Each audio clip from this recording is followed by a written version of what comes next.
Donc moi je m'appelle Thibaut, voici Christelle et voici Saad. On va vous présenter notre projet qui parle d'un sujet qui n'est pas très drôle, mais bonne nouvelle, grâce à l'intelligence artificielle, on pourrait essayer de faire mieux.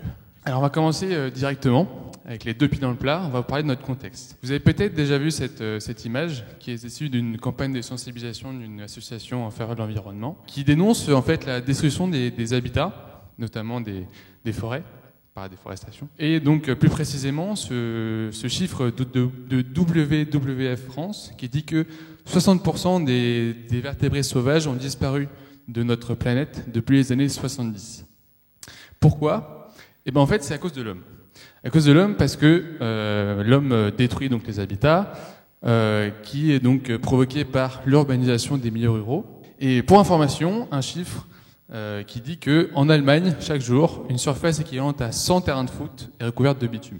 Alors, évidemment, cette urbanisation n'est pas la seule cause de destruction de la biodiversité. Il y a aussi de l'agriculture intensive avec les pesticides qui participent à cette destruction. Un autre chiffre qui est que la population des insectes volants a diminué de 80% depuis les années 90.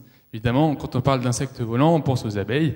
Et cette fois-ci, un chiffre français qui dit que 30% des ruches disparaissent chaque année en France. Évidemment, il y a un problème. Alors vous pourriez vous demander, mais en quoi est-ce que cela nous concerne-t-il ? Eh bien, les insectes pollinisateurs, comme leur nom l'indique, sont responsables de la pollinisation. Une pollinisation dont dépend un tiers de notre alimentation. Leur disparition aurait donc pour conséquence de nous amener à faire ce travail à la main, ce qui est le cas en Chine. Mais une telle action à l'échelle mondiale nous coûterait 150 milliards d'euros par an. Le second problème, c'est que les insectes pollinisateurs sont le premier maillon de la chaîne alimentaire. Et donc, que se passe-t-il aujourd'hui ? Eh bien, les insectes pollinisateurs, pour survivre, sont contraints de migrer en milieu urbain. Un environnement qui est sain, qui est dénué de pesticides, mais qui malheureusement n'est pas adapté pour accueillir une biodiversité aussi riche. Et donc, notre objectif principal, c'est d'entretenir la biodiversité en commençant par l'accueillir en milieu urbain. Et donc, c'est pourquoi nous sommes partis sur la problématique suivante.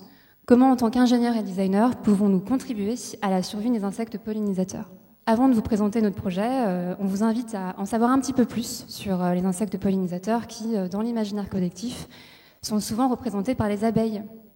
En réalité, il existe 6 familles d'insectes pollinisateurs. Ces insectes ont un régime alimentaire qui est plus ou moins varié, un mode d'habitation qui leur est propre. Certains vivent donc hors sol, dans des tiges de troncs d'arbres, et d'autres vivent en profondeur sous la terre. Que retenir de tout ça ?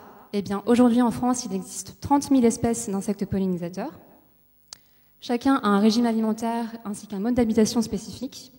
Et enfin, chacun a son périmètre de butinage qui varie entre quelques mètres et plusieurs centaines de mètres. Nous sommes également partis donc, à leur rencontre. On s'est rendu au Jardin des Plantes où on a pu observer des hôtels à insectes.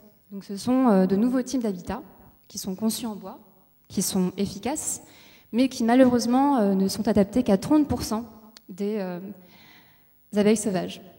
Et on a également donc, pu observer de nombreux ruchers. On a aussi fait la connaissance de Vanessa, donc une apicultrice, qui nous a fait part de 2 remarques très importantes. La première, c'est qu'aujourd'hui, il y a une pénurie d'informations concernant les liens complexes qui unissent les espèces animales et végétales.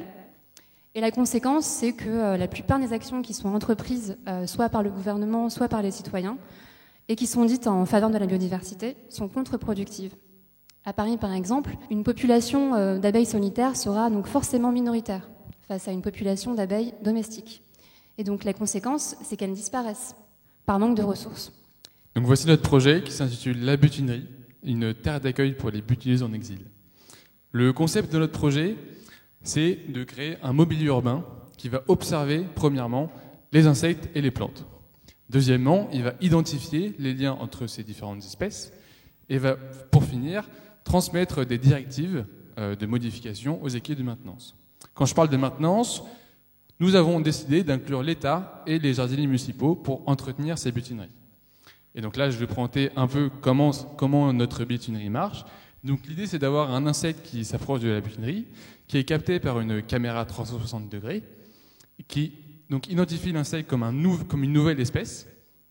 Une information est donc envoyée au jardinier pour lui dire qu'une nouvelle espèce s'est approchée d'une butinerie. Il va donc ensuite pouvoir venir planter une plante correspondant à l'alimentation de cette nouvelle espèce, ainsi qu'un nouvel habitat. Quelques jours plus tard, on va pouvoir voir d'autres insectes, d'autres spécimens de cette même espèce, qui vont être eux aussi reconnus par la caméra à 360 degrés. Une information va alors être envoyée au jardinier, lui indiquant que son action était bénéfique et que cette nouvelle espèce est installée. Ensuite, pour finir, par l'intermédiaire d'un simple QR code, on va pouvoir sensibiliser la population donc sur les informations de chaque butinerie. On s'est donc inspiré de tout ce qui est mobilier urbain, mobilier de jardin aussi, pour concevoir notre objet, qui ici, vous pouvez le voir, est mis en situation devant la grande galerie d'évolution au Jardin des Plantes.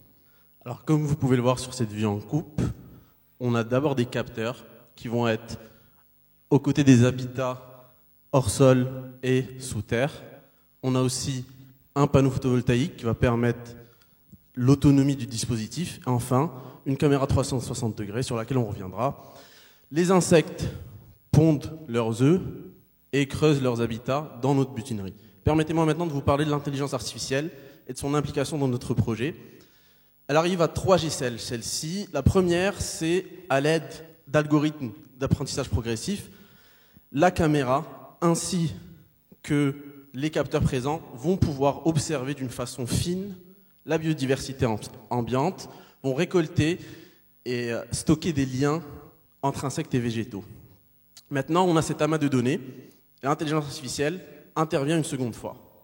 Alors, vous pouvez le savoir, mais aujourd'hui, grâce à la puissance de calcul de certains algorithmes d'intelligence artificielle, on peut structurer ces données, cet amas de données, le structurer, le cartographier d'une façon pertinente et précise, pour dans un second temps l'analyser avec certains algorithmes, ou ceci permettrait par exemple à des chercheurs qui ont des modèles de prédiction de la biodiversité, de les tester, de les enrichir, et donc d'extraire vraiment une valeur ajoutée de toutes ces informations qu'on va récolter. Troisièmement, cette IA, elle va agir, parce qu'elle va pouvoir, suite à ces choses que je viens de vous décrire, de donner des conseils justes, et de transmettre des missions de modification des écosystèmes aux équipes de maintenance.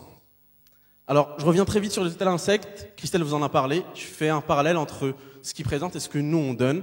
Nous, une butinerie, on va proposer le gîte à 100% des insectes pollinisateurs. On propose le gîte, mais on propose le couvert. On est axé sur la sensibilisation publique, mais aussi sur la recherche scientifique. On a décidé, dans un premier temps, de s'implanter dans le Jardin des Plantes. Là où aujourd'hui, vous allez trouver des hôtels à insectes, bientôt, vous allez trouver des butineries, éparpillées un peu partout, chacune avec son périmètre d'action. Alors la question maintenant, la dernière question, c'est comment on va financer ça et combien ça coûte. Alors, on a essayé d'estimer plus ou moins très brièvement le prix en fait de cette butinerie. On en est arrivé à un total qui serait inférieur à 500 € à terme avec une production plus ou moins régulière. Et donc l'idée, ce serait que ce soit financé par l'État, puisqu'il a lancé en juillet dernier son plan biodiversité qui pousse les entreprises et des initiatives en faveur de la biodiversité. On vous remercie pour votre attention et on remercie également les équipes de recherche de l'INRA et du Jardin des Plantes. Voilà, merci. Merci.